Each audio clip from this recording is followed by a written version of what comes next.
Who are the Bruiser Brothers, and why are they one of the most important additions to the original Doom franchise? The Phobos Anomaly, the final level on the original Doom 1993 game, reeked with atmosphere, mixing in the amazing music by Bobby Prince, The Sign of Evil. The dynamics of the music and design of the map in specific coaxed us, pushed us in one direction with poise and confidence, the final end to this dramatic saga.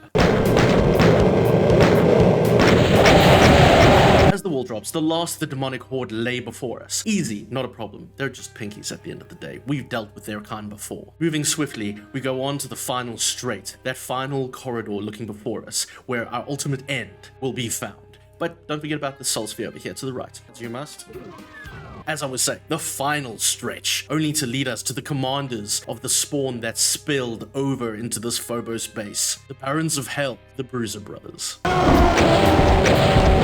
You really need to understand how just ridiculous this moment was when you were playing this game for the very first time. You're seeing these red-skinned demonic hellspawn basically come out of nowhere, unprepared, unexpected, just appearing. Both of them, two of them, right in front of you. They actually look like demons, not like the pinkies we know before, which are technically called demons. These look like the demonic hellspawn that we've been looking for this entire time. The Bruiser Brothers are the final boss of Doom 1993, the ultimate fight at the end of the Phobos Anomaly, knee-deep in the dead. Id, or specifically Tom Hall, originally coined the name the Bruiser Brothers in the initial alpha of the Doom release, in Hall's original Doom Bible, which is a little strange now that I've read it, by the way. But the name is stuck. Apparently they were meant to be a parody of Super Mario Brothers, but I don't know if that for sure. Who are these guys other than a cool name found in an archaic Bible of books? Found in the original Doom 1 game manual, the Barons of Hell are tough as a dump truck and nearly as big. These Goliaths are the worst things on two legs since the Tyrannosaurus Rex.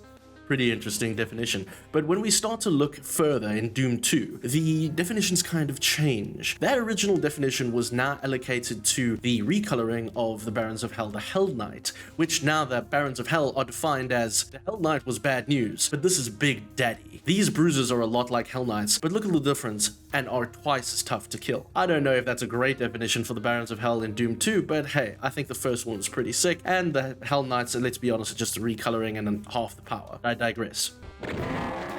Beating these two bruisers isn't that complicated if we're being honest with ourselves, but it is no less fun. Each brother takes about 5 rocket blasts to kill. Barons of Hell have 1,000 hit points and are the third toughest enemy in Doom 1 and Doom 2, behind the original Cyber Demon and Spider Mastermind. In this fight in particular on Phobos Anomaly, we're going to be fighting with swarms of specters if you're playing on Ultra Violence, which you should. Which you shouldn't use your rockets on. Try and avoid this at all costs because you might hit yourself. These specters kind of act like meat shields, bending the bruisers if you're not quick and careful, adding a little bit of a challenge to the uninitiated, especially if they're fresh from the shock of these barons appearing out in front of them for no reason. Interestingly, in fan wads, barons themselves are actually used as meat shields for other enemies, such as archviles or cyber demons.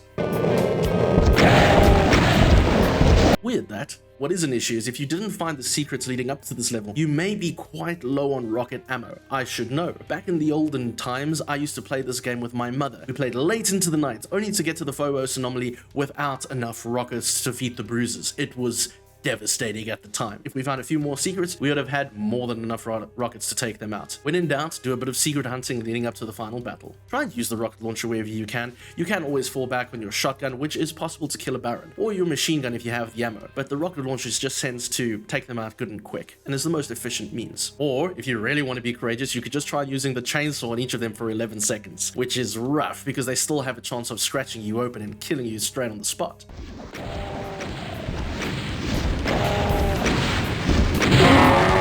Beating these bad boys has never been more satisfying. Hearing their berserk screams echo out into the night for the first time when they fall into a pile of their own muck. This was the win we've been waiting for. Only for the walls around us to fall down and that final cosmic box awaiting our steps. This is the end of Doom.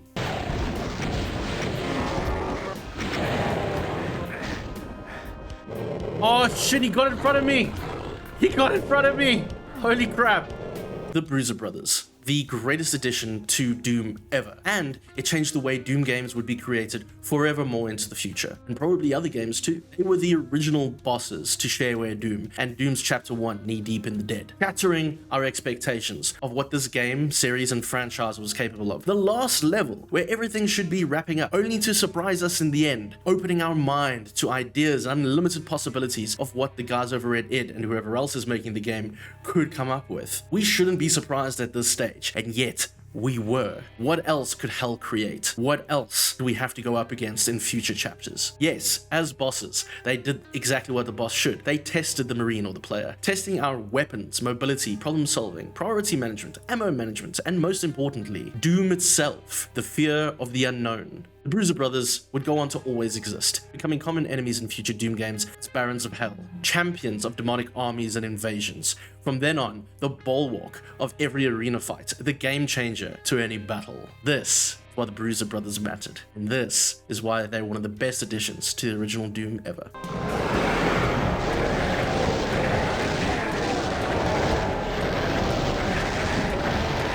Thank you for watching, everyone. If you like what I do here and you want to see more, please hit subscribe to see more. As always, a massive shout out to my YouTube channel members and Twitch subscribers. Thank you so much for your support. You are the Barons of Hell to my Hell Knight. And until next time, please take care, rip and tear. Cheers. Sometimes it's just nice to make fun videos. A bit of a palate cleanser. Oh man, more Dooms are coming. More Dooms are coming. I'm hungry. Are you hungry? I could eat. I need cheese. No, we're doing well. All right, I'm going to eat healthy stuff. I'll be back.